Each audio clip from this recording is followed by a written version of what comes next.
Thank you, Kim. This is so exciting to see everybody, and especially our members, Women's Security Kansas City.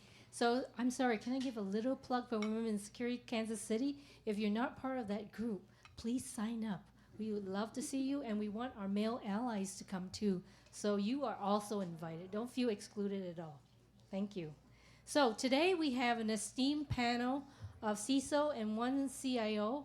I'm very excited to hear their thought leadership and their expertise. We did hear from Michael this afternoon, and he kind of gave a great overview of some of the topics that we want to hit on, and also give the opportunity to the other CISOs and Chris over there a chance to provide their perspective on some of the things we want to talk about.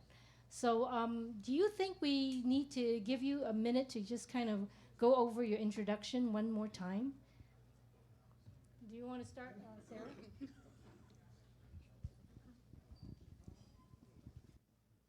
Is this on? Yeah. I think she was talking to you, Michael. Like, do we need to hear your bio one more time? It is a fabulous bio. I'd hear it again. My name's Sara Flores.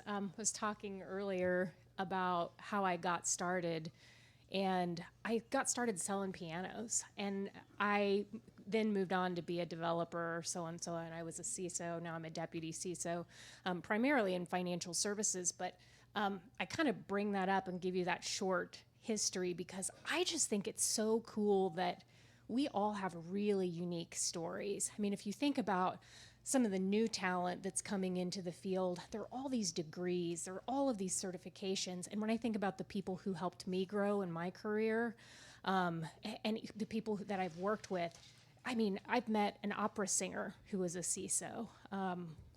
I feel like one of you gave me an interesting story too at one point. We'll find out. But I just think that we've all got such unique stories. So that's why I threw out, I did sell pianos at one point, but my passion's really in security. I wake up every day wanting to do this. I feel like I've got a higher purpose every day. And there's just such a sense of community sitting here with these guys, sitting here with you all. It's kind of like a family almost. We all work together in so many different ways. And so that's a little bit about me, and like I said, I'd love to hear more about Michael at some point. So I'll pass this on. It's great to be here. Nathaniel Cole, CISO at TreviPay. I started off in security on the application security side, but prior to that, I was a 20-something that didn't know what I wanted to do with my life, and so I had multiple different, majors in college until I met my wife, and she's like, "You got to get your degree." So I went and got my degree, started working, and kind of fell into cybersecurity. Wasn't a field that I even knew about at the time, and was lucky enough that when I was working with Jack Henry, they needed an application security engineer. I'd done a bunch of development through high school and early parts of college.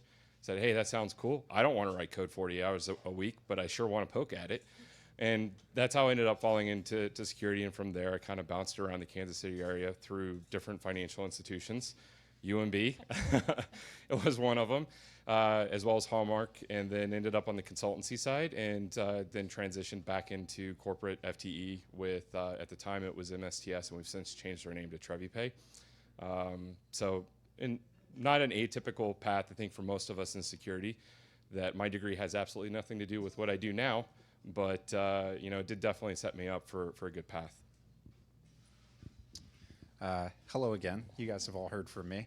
But kind of recapping, I don't really consider myself a security person. I never really have. I enjoy people. I enjoy building programs and processes, and I also get bored really easily. And so I ended up in security because it's never boring. I really enjoyed kind of growing up. I started on the military side. I was in the Army for a couple of years, and then started supporting the federal space as a consultant, and did that for about 7 or 8 years, and then moved to the commercial sector, where I've been ever since then. But my passion has always been people and problem solving, is building teams, leading teams, building programs, and making places where people can be successful. And so that's something that I've really enjoyed doing, and the constant slew of problems that security brings has managed to keep me interested this long, and I don't see that changing anytime soon. Thank you. Hello, everyone. I'm Chris Duffy. I'm the CIO for ScriptPro. I've been in the IT industry for 32 years. The CIO for ScriptPro for about 20 years. I've been a CTO, a CIO, and in many ways perform the role of a CISO. So I kind of have a feel for, the challenges there. Fortunately, though, our CISO is here today, Derek. So we've got the CISO and CIO today, here today, and Derek collaborates with us on a daily basis to, make things happen. And it's ScriptPro is directly in, the center of HIPAA from a regulation perspective, and so it's been a journey for us to kind of come to that realization. And as you all know, to make sure that the executives and the board understand the reality of that and the challenges that are involved. So it's been a journey, and I feel like Derek getting promoted to that position is sort of like the culmination and the recognition that, we really need to continue to be serious about it. We do, we follow high trust. If anybody here is familiar with the high trust framework, high trust is really what guides what we do from a security perspective for my team. Derek has all kinds of other things that he adds on to that from the government that we have to follow. And so anyway, security is near and dear to my heart. I feel like a CISO. I just don't have the title. So. Well, let's go ahead and start with you, Chris. Yes. Because he is the only CIO here, which is very important because guess what? We have to work with them every day, right? So I wanted to ask you, Chris, what are some of the ways for cybersecurity folks, security folks, how do we communicate with the IT folks? What are some of the ways that we should be approaching our engagement? I don't know how unique our situation is exactly, but as I've said before, I think I said it earlier in talking to some individuals, we kind of, from my IT, my department's perspective, we welcome Derek and his team, and we actually ride their coattails to some extent because now we have sort of a sponsor to take those things forward.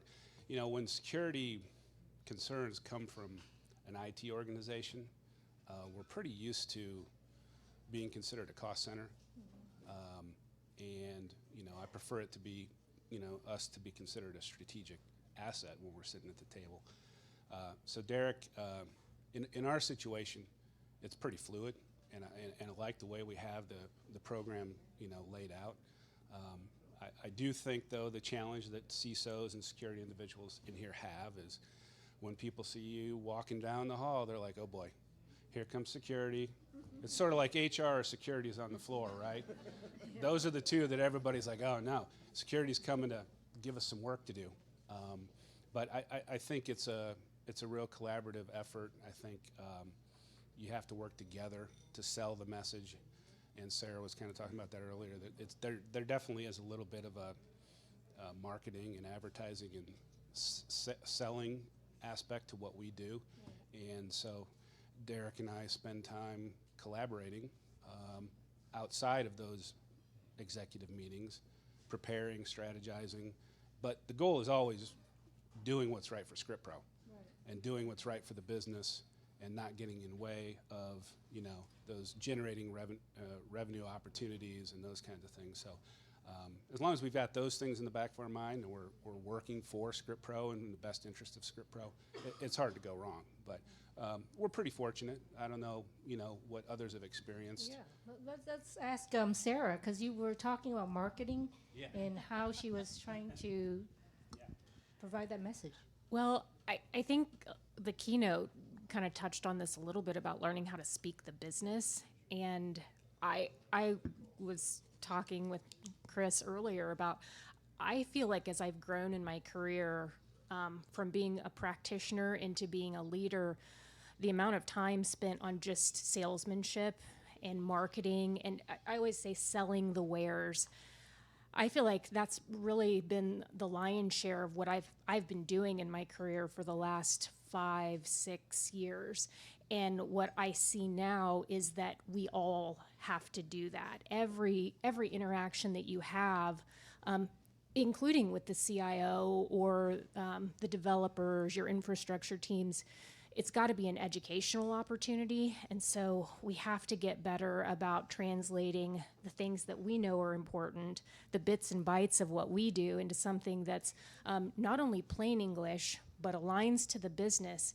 And there's got to be, and you guys will have to tell me if you agree with this, I feel like there's got to be a meeting before a meeting. You got to kind of figure out what your pitch is going to be, what's your angle going to be. And so it's this perfect storm of marketing, business alignment, and then what's the angle? And that's a hard thing to balance sometimes. Just to piggyback off of that, when we take something to the business, especially on the technology side, I mean, there's really a couple ways that we can try to position it to benefit the business. Is one, does it alleviate a pain point for them? Honestly, oftentimes security is not alleviating pain points, it's potentially adding pain points. Two, is it improving quality? Don't forget that. Sarah, you and I were talking about that earlier. A way to approach development to get more application security tools implemented is approaching it from the side of we're improving quality. Not just security, but quality. That output of your code is going to be in a better shape when you take into account SaaS and DaaS tools, right? So, you don't be afraid to pitch it beyond security and look at the different angles. And then calculating ROI, it's almost impossible many times for us in security, but there are instances that we might be able to calculate it. I find it difficult to really quantify ROI on the security space because oftentimes we are adding additional layers of complexity and operational costs. But there are places that there can be definitive ROI. So it's kind of looking across the board and seeing, are we alleviating a pain point? Are we streamlining a process?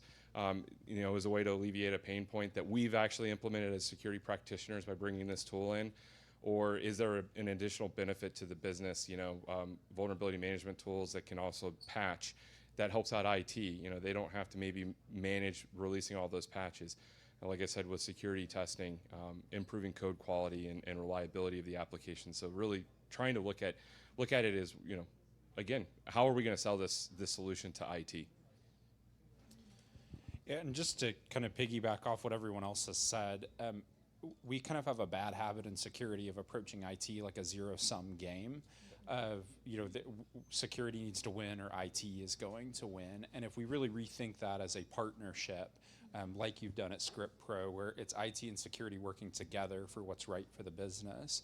And then the second thing that Sara said around kind of the meeting before the meeting is something that gets missed a lot in security too, is you're negotiating. And if you think you're not negotiating, it means you lost. And so approaching it as a negotiation and understanding that you have a currency, you have several pieces of currency in security of ways you can make their life easier and things that you can do to empower them. And then you also have things that you're asking for, things that are going to make their life more difficult. And when you understand that you're approaching it from that perspective, you can start to find a common ground. This will be my shameless plug for one of my favorite training resources. His name is Dr. Richard Diston, and he has an entire course that on just security influence, and it's all centered around that. Is how do you market what you're doing, and how do you leverage those tools to be able to achieve optimal outcomes? And it's about understanding what currency you have available and what currency they have available, and what you're actually trying to achieve out of that interaction. And when you start to approach it like that, you can really start to understand how to get where you want to go without trampling people or ruining your reputation within the organization. So I heard two major words: partnership, currency. So I'm thinking about organizational structure, the traditional organizational structure of a CISO and a CIO. Traditionally, the CISO typically feeds under or part of the CIO organization, but I'm starting to see a trend where that's shifting. Some of them are being put directly under the CEO and trying to provide the same level, I guess, across the board. And I wanted to hear your take on it. What are your thoughts?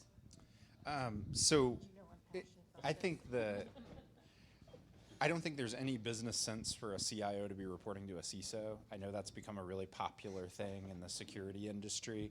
But again, if you go back to the business focus, 99% of businesses, their goal is not security. It's not part of their business objectives. It's not how they make money, and it doesn't make sense. There's some really good rationale behind moving security completely out of IT and treating it as a business risk that reports to a CFO, a chief risk officer, a CEO, something like that.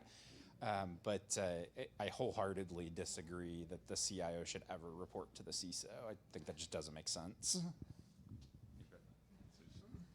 I agree 100% with the CIO reporting to the CISO. That doesn't make sense, and it seems like we've gone from one direction where we're buried in some dark corner of the organization all the way to, I just don't think the CISO should drive IT strategy. But at the same time, I think security strategy can get lost in business enablement and the IT strategy.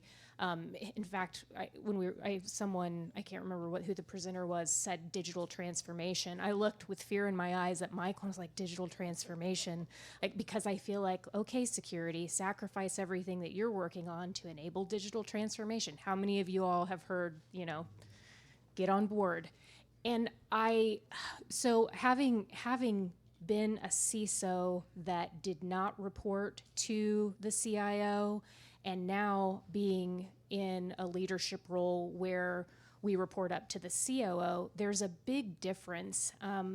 I feel like that level of separation from the CIO, that's a have to have. You have to have the segregation of duties.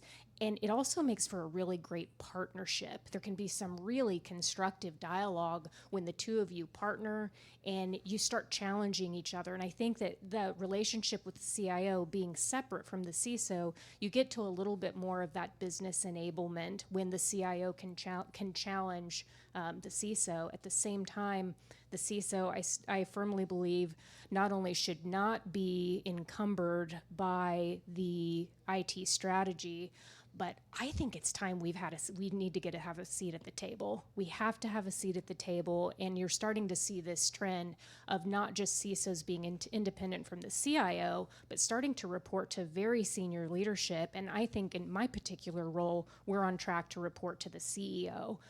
Really good dialogue with our CEO on a regular basis, and that just feels right. Having come from another role where it reported up to the chief risk officer, it just feels good that security is enough of a priority that we do have that seat at the table, and we're talking to other business leaders. So you elevate the role, you then get embedded more in the business like we've all been talking about.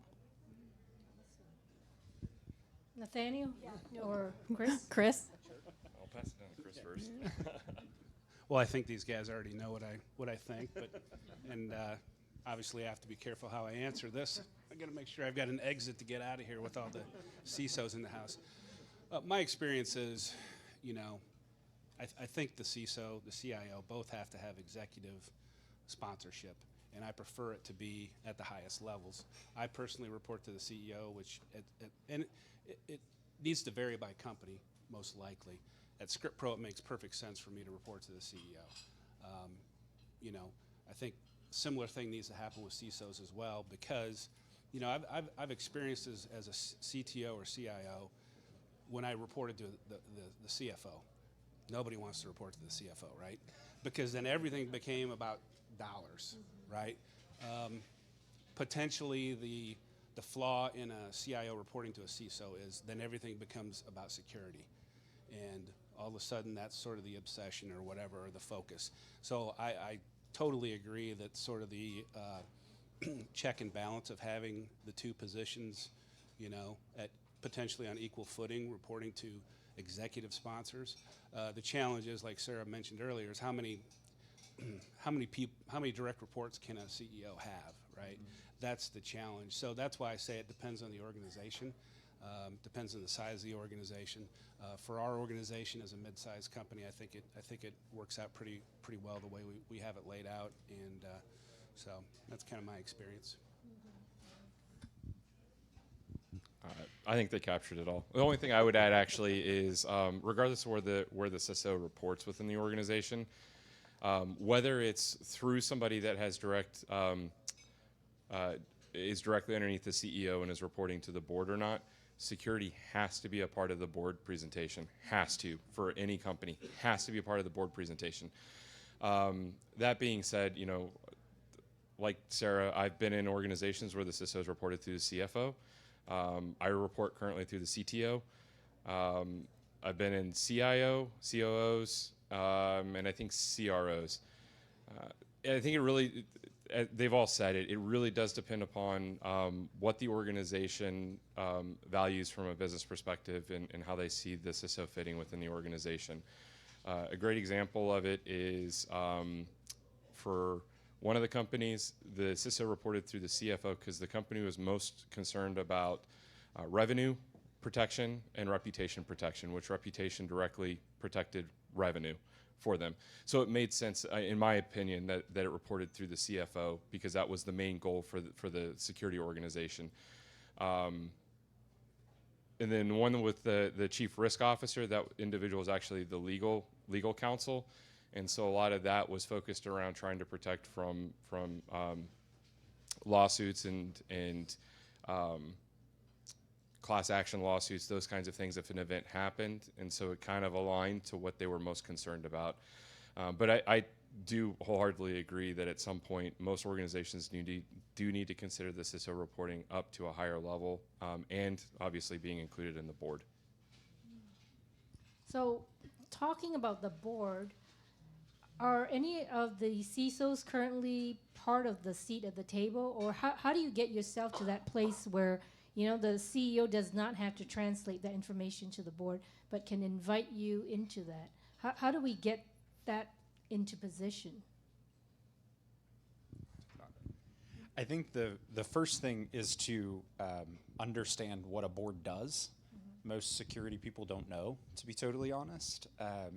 There's the National Association of Corporate Directors that puts out guidance that most every publicly traded board follows, and most security people have never read any of that guidance. And so first is to understand, what does the board actually do?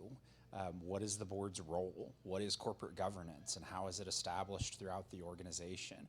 Because it goes back to that core point that all of us have been making kind of all afternoon, is becoming part of the business. And so you have to understand what the board's function is before you can even contribute meaningfully at that level. And so once you understand that, then you can start to speak in their language, understand the problems they're concerned about. I guarantee nobody on a board is concerned about how many vulnerabilities you have in your environment. They don't care. But we trot those metrics out to the board every time we go talk to them. And so you have to understand what problems they're trying to solve, what problems they're facing, and what role they have in the organization. And then you naturally earn a seat at the table because you show value in being able to speak at that level. So I've got a little bit different approach right now in how I'm operating within my current company. I don't report directly to the board for the meetings. My CTO actually takes the seat and presents metrics and information related to information security on my behalf.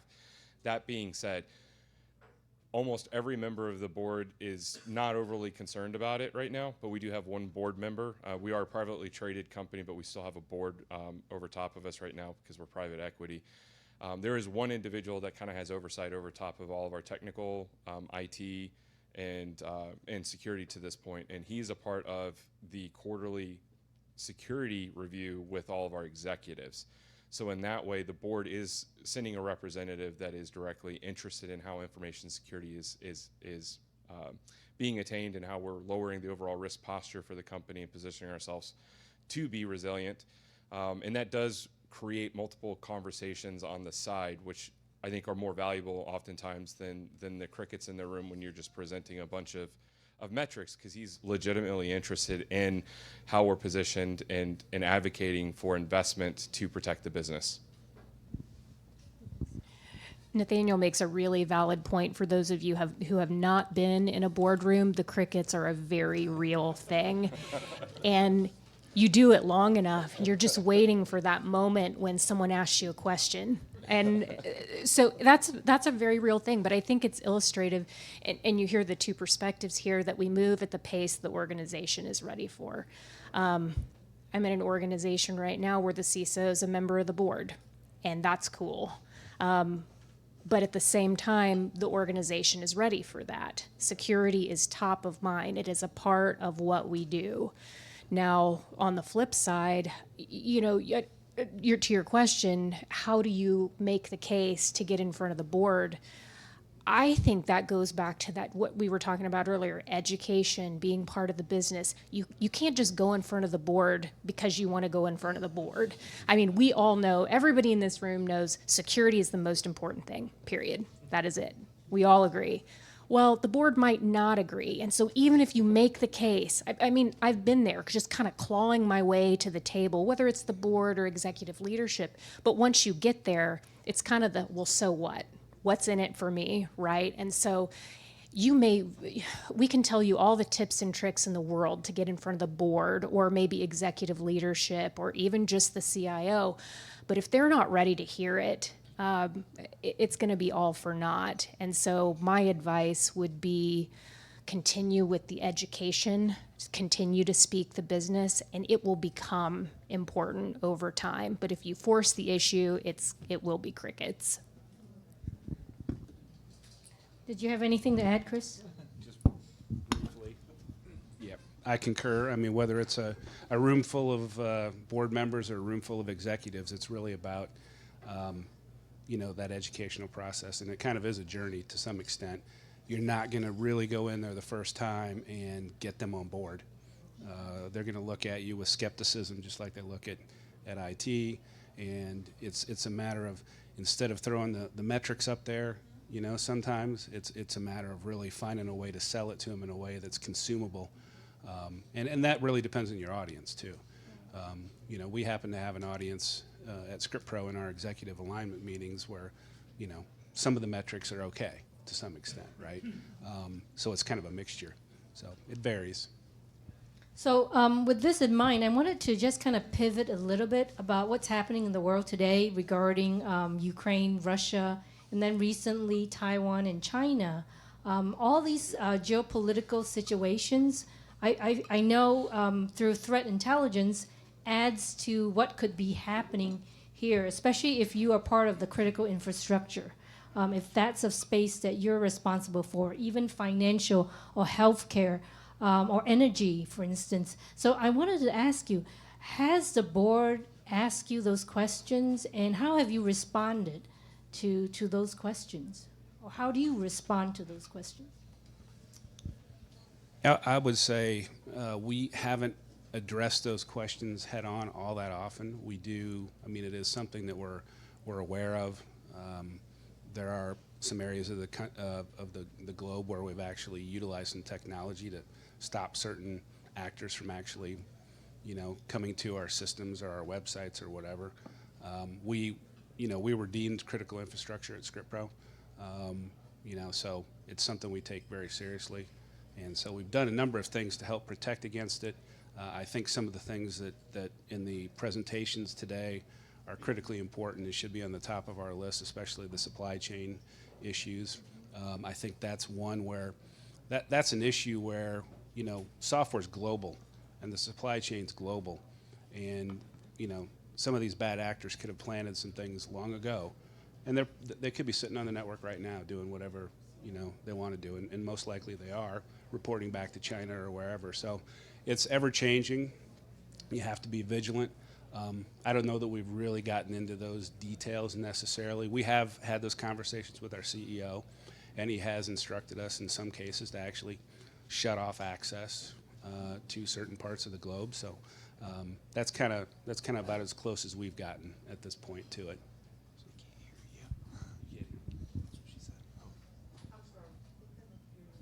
Oh, okay. Okay. I'll just repeat all that.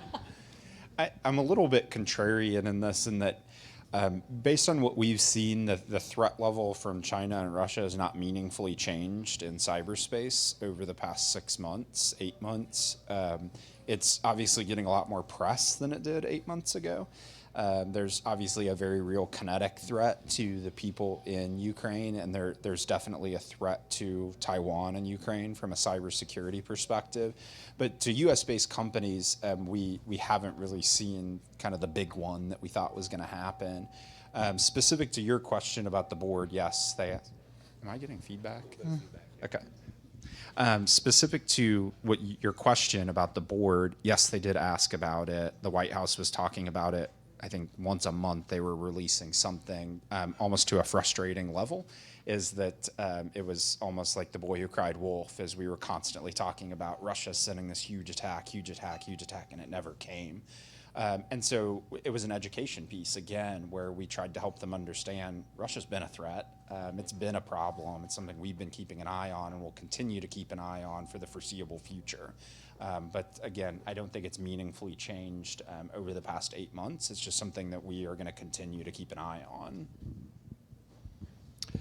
Yeah, I second what Michael was saying around Russia and China. In fact, when everything broke out in Ukraine, I was asked by my CEO as well as the board member that I report to or report on about that. And initial was, yeah, it could be a legitimate risk. So we sent out a communication to all the organization to remind them that the primary mode for Russia to get in is phishing. That's going to be the primary mode. But shortly after that, in the months following, it became, at least for me, it became abundantly clear Russia had their hands full with attacks coming in against themselves to not even launch a legitimate attack outside of Ukraine in the cyber realm. And so we de-escalated to a certain extent and actually started to focus a little bit more on potential China-based attacks coming in. But in the end, we continue to push the same threads of awareness to our employees, which is, again, phishing is the primary mode of exploitation for all of these major APTs or actors out there. And then the other is to continue to push patching and updating our systems, and from there utilizing the tools that we have. But we never really saw anything, like Michael said, really materialize out of Russia, and it ultimately became a non-worry for us in over the long run so far. Yeah, I agree. It was kind of a non-event, but we have the benefit at this table. We're all part of critical infrastructure. So can you guys hear me okay? Okay. We all have the benefit of being part of critical infrastructure, and in financial services, we've got 300 pages of how we must do security. So having a conversation about 24/7 managed SIM, like, that's old news. I mean, we've had to have that for years. And so I think we are at an advantage in terms of when the whole geopolitical conversation came up, all of the guidance that was coming out from the government, the things that were really making news were basic cyber hygiene, patch management, security awareness, vulnerability management, endpoint protection. That type of stuff is just table stakes. And so I do feel like we were at an advantage compared to maybe others who are not part of critical infrastructure, where the bulk of my time was spent, as well as peers that I've talked to in financial services, was managing that message to the board. And so I don't know that it was specific to the Russia-Ukraine or the China situation, but we're always managing up. We're always managing that communication. And so it was just another exercise in putting the presentation together, being on call for when something comes up in the news. But that's business as usual for us. I think in a CISO role, that's just 40% of your job. Yeah. So I just want to make one last comment around this. Since we were talking previously about how to report to the board, and Sarah, you were bringing up reporting this to the board as well. Don't use these as a chance to escalate risk and fear.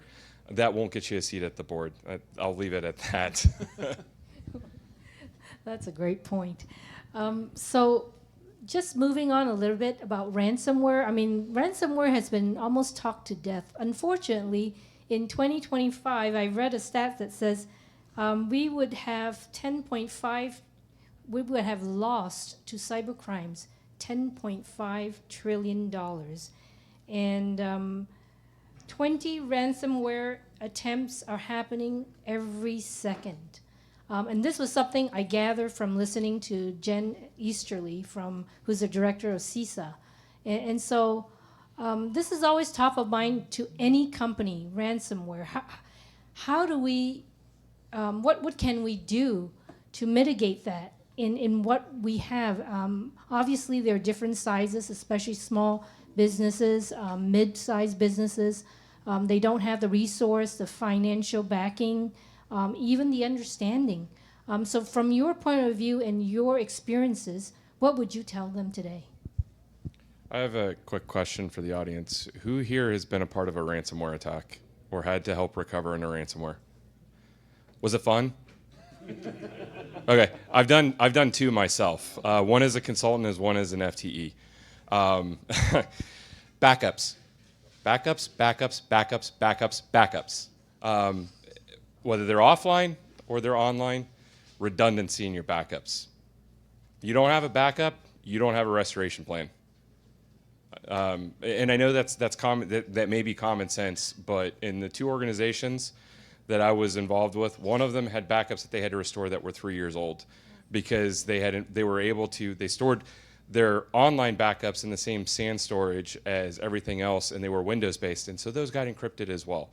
The other one that I was involved with as a consultant they were a company that had grown through multiple acquisitions, and so their AD was just a mess. There was parts of their business that weren't connected to the corporate AD. They had their own AD instances. There was a whole business unit that lost every instance of AD, and it had grown through 10 different acquisitions, and they had to rebuild that whole AD instance from memory to get that business unit back up. Their corporate instance was lucky in that through laziness in many ways, they had a domain controller that was in a perpetual reboot. And so that one didn't get hit with ransomware. So they were able to restore that one and get that AD instance back up, okay? But they lost their backups again. So when it comes to ransomware, my view is there is preventative controls that you can put in place to help mitigate. I'm a big proponent of moving away from a central backbone of a network and trying to move individuals off of that central backbone to more of an edge compute. That way, if that individual laptop is compromised, it's not connected to the corporate network, and that ransomware really doesn't have a whole lot of places to go unless they need access to the data center, which most of my employees do not need access to the data center, so it will limit the potential exposure. And then the other is really, it's all about planning for it for me. It's knowing what is our restoration procedures, can we perform those? What are the critical components that we need? What are our dependencies? Does it make sense to restore this application that is 90% of our revenue, but it still has 10 dependencies? If we start there, we're still down until we get those 10 dependencies put back together and stood back up. And again, I focus with my company on making sure that we have backups and we have redundancy and that they're stored, and we're moving towards storing a lot of our backups in a vault account that is only accessed in the event of an incident, so that then we can restore that data. And because we can easily redeploy, because we're cloud-based, container-based, and infrastructure as code. It'll take some time. It might take a day, but in the grand scheme of things, we can redeploy to a brand new instance of AWS and pull that back up out of the vault account and be back up and running fairly quickly because of those focuses on the DR pieces. He mentioned planning. I mean, and first of all, wow, that's all the expertise we need on this panel. But you mentioned planning, and what I think makes ransomware such a threat is that it exploits the weakness between your security team, your backup and storage team, and your business resumption team. And so I have been part of two, not incidents, but large, very, very large multi-million-dollar projects to prepare for a ransomware attack. The first one in one organization, it really was burden put on the CISO, and you'll notice everyone's asking the CISO, well, how are you gonna handle a ransomware attack? Remember, there's three pieces to this. This is not your standard breach exfiltration scenario. This is a business continuity issue as much as it is a security issue. And so in the first time around, it was all on the CISO for the most part to come up with the plan. Second time around, wow, it's this very collaborative effort between security, backup and storage, and business resumption. But the first two players, the security folks in the prevention space and in the response space, we're pretty good at that. I mean, for the large part, again, I go back to being critical infrastructure. We've got that stuff in place. And then obviously immutable backups, backups. Your storage team is on board. The organization is willing to invest. Where I found the biggest weakness to be was, what do you do in the meantime? You could be down 3 to 5 days or more. I mean, weeks. So where's your business resumption, folks? What are the contingency plans? Do you have stand-ins? Do you even know what's most critical? How do you prioritize restoration? And a lot of those conversations haven't been had, and they're conversations that you have not on the security team, not even with the backup and storage team. This is with executive management, because if they haven't ironed out RTOs and RPOs, what do? You're going to be staring, looking at each other, pointing fingers as to who goes first. And so I can't emphasize enough the fact that it is not just a security responsibility to figure out how we handle this. There are a lot of business decisions that need to be made in preparation. And fear is not a tactic at all. But if your leadership is asking you about ransomware, you should be asking them about ransomware and continuity. A couple of things to add to that. First of all, I think cybersecurity statistics are really fun because they appear out of thin air a lot of times. That's a whole nother conversation. But I think ransomware as a whole is honestly overhyped. If you look at the amount of loss across the industry, business email compromise still leads every single year, but never gets talked about because it's not as kind of sensational as ransomware is. So the first piece of advice I would say is really understand your threats to your organization and where ransomware falls in that and where it doesn't. Because again, we don't want to lead with fear, we want to educate. And so educating people what the actual threat level is to ransomware is important so that it doesn't take on this kind of outsized task within your organization. The other piece of it, and he kind of alluded to this, is Active Directory gets ignored a lot in ransomware scenarios. When we talk about backups, we typically just think of data backups, the stuff that we really care about. But the vast majority of our security teams can't function without Active Directory. If you're using Teams as part of your incident response plan and AAD gets taken down, you're not getting into Teams. Do you have a way to respond to that incident without using Teams? And so consider your plan, but then also practice that plan and throw wrenches in it, because no matter what you think is going to happen, it's going to go sideways. It always does in incidents like that. I was involved in a couple of ransomware incidents before ransomware was in the news, and that was the number one thing that we learned is no matter what you think is going to happen, it's going to go sideways. And so throw wrenches into your tabletop exercises, throw wrenches into your practical exercises, because if you can possibly think of it, a threat actor has too. Yeah, excuse me, I would concur. Immutable backups are clearly very important, and it does stem from continuity planning and disaster recovery. Those are critical. We place a high value on that at ScriptPro.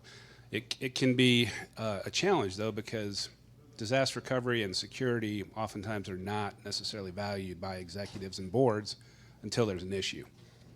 I think while we don't want to lead with fear, some of these ransomware events that have been highly publicized has produced an opportunity to start the conversation, or because sometimes, let's face it, executives and other executives and board members don't necessarily always listen to us, right? They've got to see it or they've got to feel it. So it has opened the opportunity for those discussions, but continuity planning has got to be integrated closely with your security program, which is one of the things we're doing at ScriptPro. I think the second thing is education. A lot of those ransomware attacks, most of them, are because somebody clicked something in an email and they fired off an executable. And from that aspect, there's all kinds of tactical things you can do, right? We won't go into all those things, but drive timeouts, not allowing, keeping certain systems off without network access when they don't need it, for instance. So drive timeouts are very helpful from that perspective. So, but we send regular campaigns out to our entire staff, trying to trick them essentially into doing things they shouldn't do, and then we report back on those metrics, and we kind of get an idea of, and we like to do some giveaways once in a while, or ask people to go to Amazon to buy gift cards or whatever, and so we find those are very helpful, because we find that over time, people are getting more educated, because that's really the number one front line of defense are the employees and education of those employees. And it's become socialized, and it's not, people aren't quite as, there isn't as much fear now amongst people that, they're going to fail these tests. We also have the advantage or maybe disadvantage at ScriptPro where our staff has to take countless security training for the VA, for the DoD, our internal training. So, they're constantly being barraged with educational material. So, if I boil it down to two things right out of the gate, it's immutable backups and education. Wow. Well, let's take a few minutes to see if we have any questions from the crowd before we continue. Does anybody have any questions for some of the topics we just talked about? Oh, here. Yeah, right close here.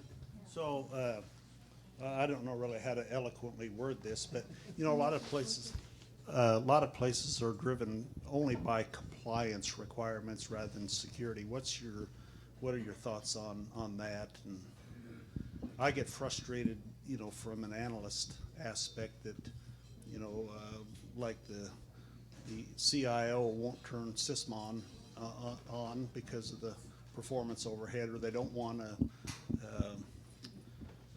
an app like F-Secure or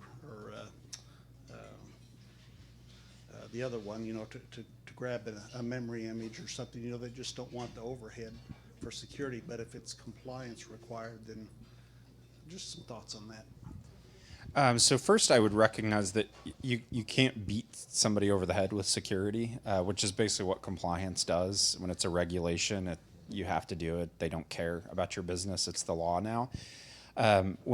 This is where risk ownership becomes very, very important. Is the business is always going to make decisions that they feel is best for the business, and it is not our job to tell them yes or no, and it never should be. And that's where we've kind of had an issue with the way we built security, is we put ourselves as the yes or no people. And security has been viewed as very binary. Either you say I can do this or you say I can't do this. And if you say I can't do it and I want to do it, I'm going to do it anyway. And really what security needs to be as a consultancy is that we provide frameworks and guidelines within the organizational risk appetite. If their risk appetite is, as long as it's not illegal, we're doing it. That's your organizational risk appetite, and everything in between there is your advising and then documenting risk ownership.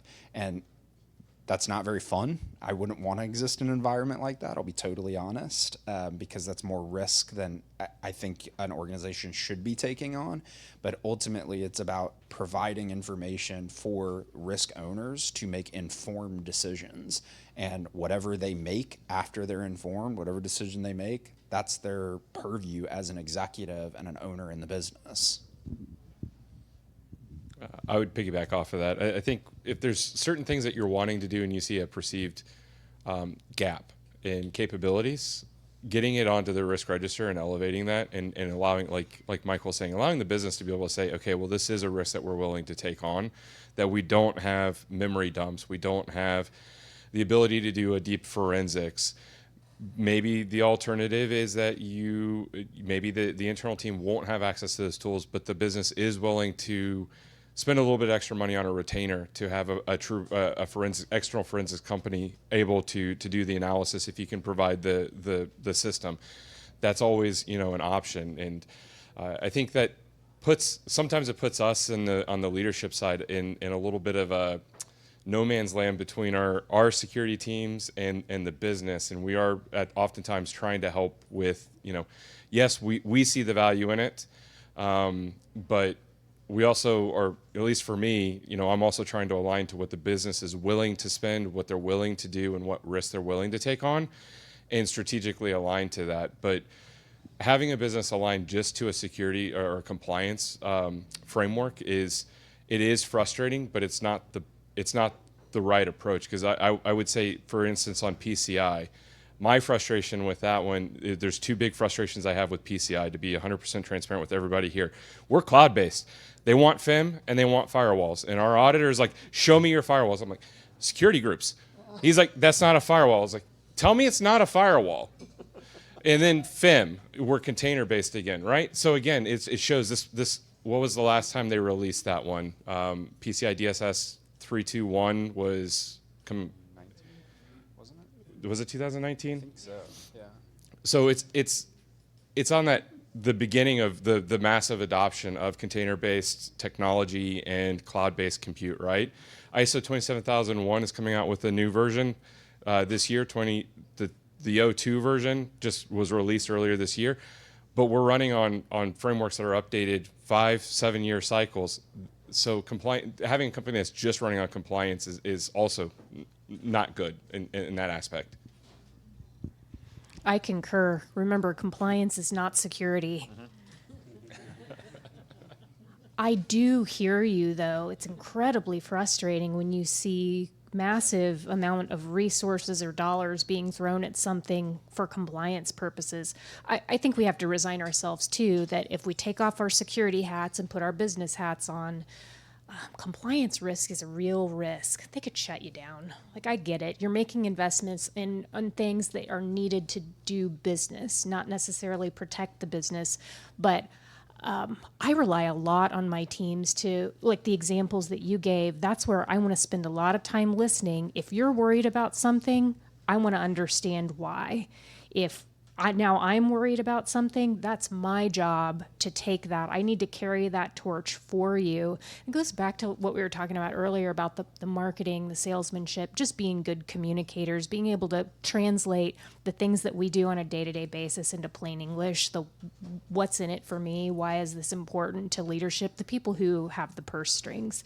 So I get it. I feel for you. Compliance is a bear, but it's something that we got to deal with. But compliance is not security, and we should always be doing things for the right reasons, not because a regulator tells us to. And I think if we carry that too along with our messaging when we're going to executives and we talk about risk versus compliance, I think that can be really helpful.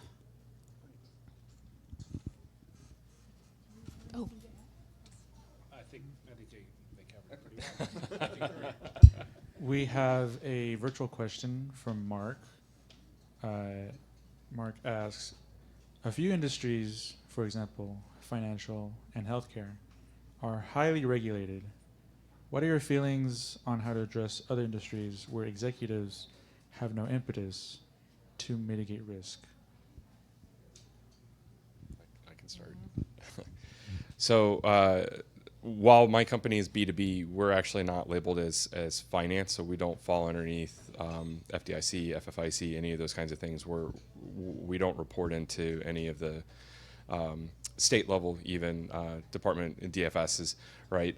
We're registered in California, but that's just because of the way California wants us to operate, but we're not underneath any sort of compliance obligations there. So I'm going to go back to what Sarah's been saying. This is marketing and salesmanship.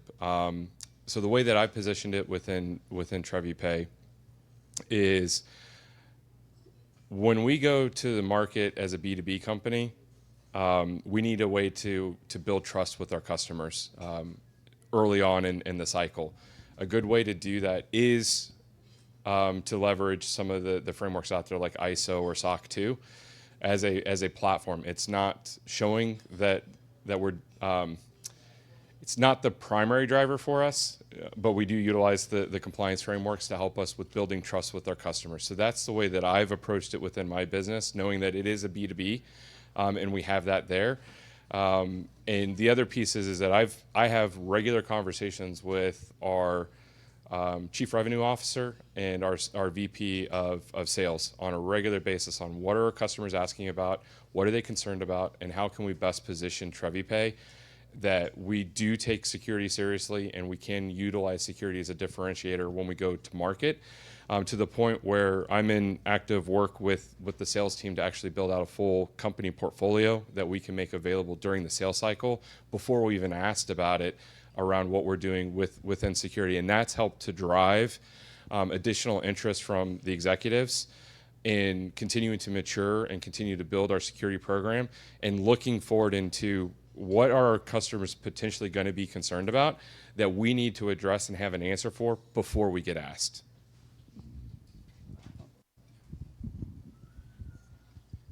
Yeah, that's kind of a tricky question. I mean, it's difficult if you aren't, you know, beholden to certain frameworks or guidelines, and there's no incentive there. It really does come down to sort of this marketing and collaborative effort that we talked about, which can be very, very challenging. But I think if you, you know, like others have said, it really comes down to risk, and it's important to have those conversations. It's important for the technical portions of the company to have conversations, to collaborate, to be in agreement, and take those risks forward to the board or the rest of the executives, whoever it may be. And ultimately, if they decide that the risk, you know, the reward, you know, doesn't outweigh the risk, then it's their decision, and you can kind of document those things. We happen to we have RMF that we have to adhere to on our product side. We are high trust certified from a company perspective, and so while we don't let those frameworks necessarily make all the decisions for us, sometimes they can be a tiebreaker, so to speak, when you're having some of those conversations. It's good to have a framework. High trust is nice from our perspective because it's sort of like a giant Venn diagram, and it covers, you know, ISO, you know, it covers NIST, it covers a lot of HIPAA, a lot of different things. And so we feel very good that we have things covered by following that framework, but it doesn't dictate everything we do. And in cases where we don't necessarily follow the framework or let it dictate to us, we just note those exceptions. So they can be exceptions or they can be risks that are noted. So it's just really get that stuff out in the open, get it documented, make sure the correct people are aware of those things. And honestly, to some extent, that's about all you can do sometimes.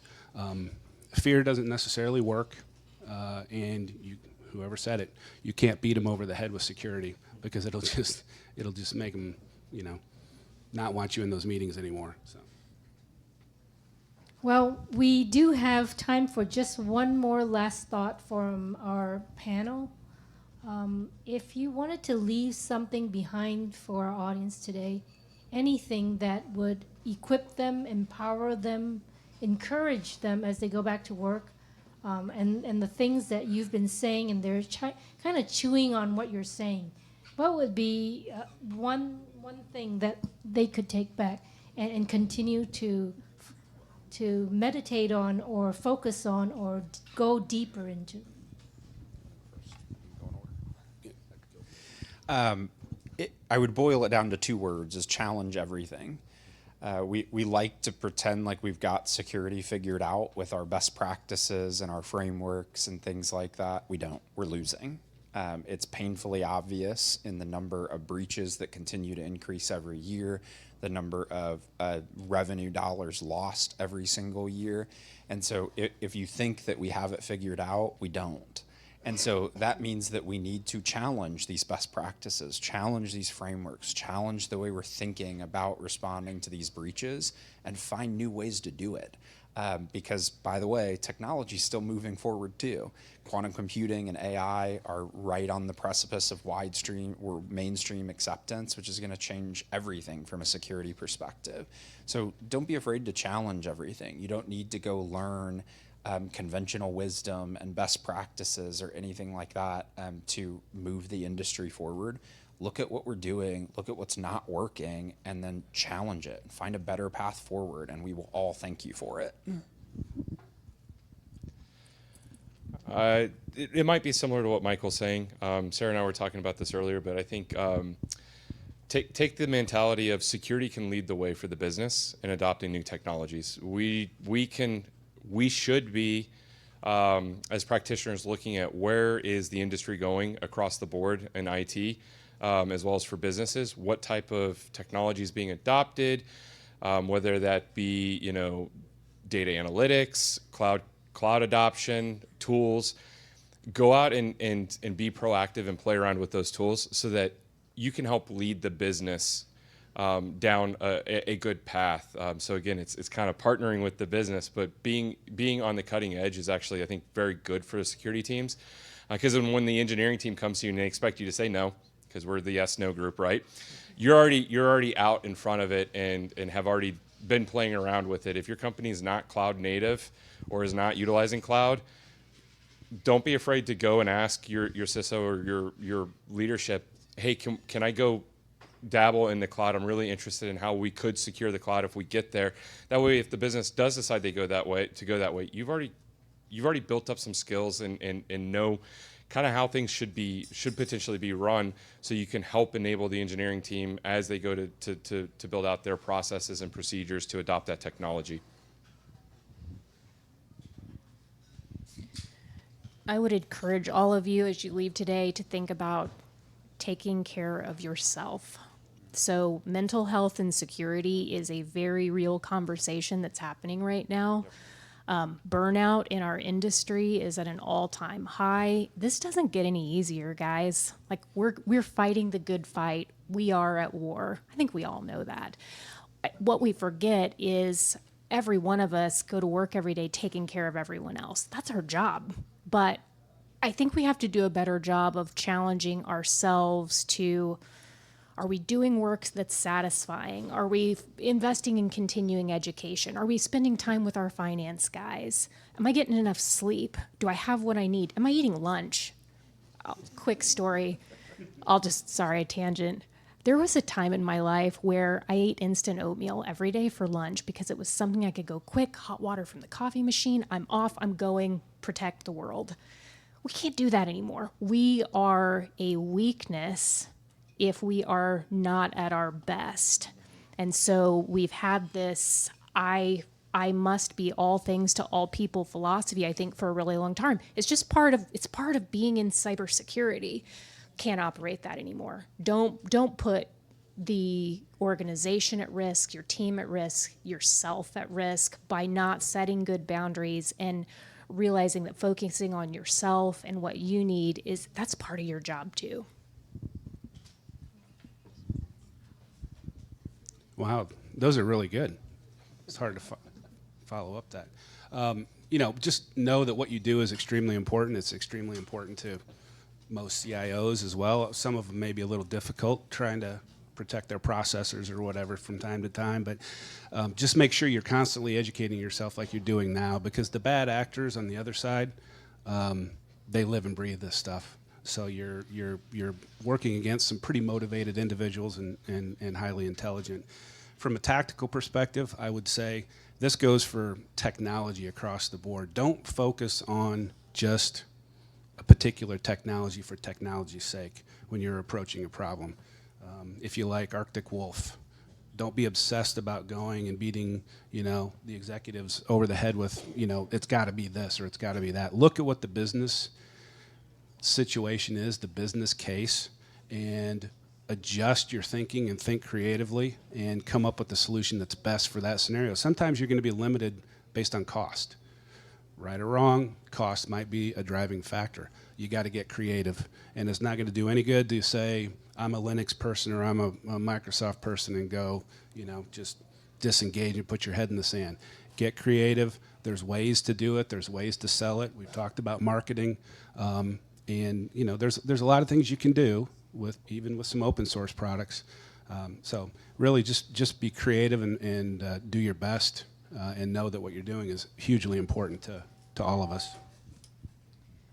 Well, thank you, everybody. We are at time. Appreciate everyone being here, and especially our panel. Thank you.